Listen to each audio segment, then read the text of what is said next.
Penjual hewan kurban di Kota Makassar semakin menjamur mendekati Hari Raya Idul Adha 2022. Para pedagang rata-rata berasal dari luar kota dan mengaku sudah bertahun-tahun menekuni pekerjaan tersebut.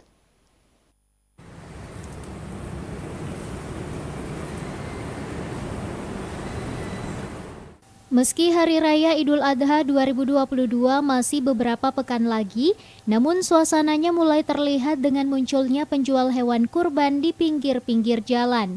Seperti yang terlihat di Jalan Hertasning, Kota Makassar, hingga Jalan Tun Abdur Razak Goa. Hampir di sepanjang jalan ini digunakan sebagai tempat untuk berjualan hewan kurban. Para pedagang ini rata-rata berasal dari luar kota.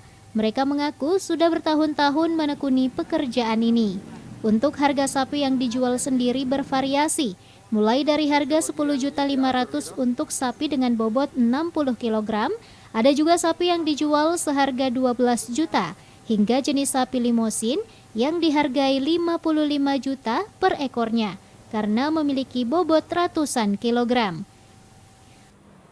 Untuk harga sapi sendiri di sini tuh udah mulai dari harga berapa, Pak? Dari 10.500 sampai harga 70 juta. Oh gitu. Itu yang 10.500 berapa ininya? Apa beratnya? Sekitar 60 kiloan. 60 kilo. Ini kan ada penyakit namanya penyakit kuku dan mulut, Pak.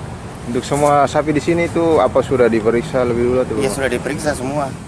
Pedagang mengaku semua hewan kurban yang dijual di tempat ini sudah melalui proses pemeriksaan oleh Dinas Peternakan, sehingga dipastikan aman dari penyakit mulut dan kuku.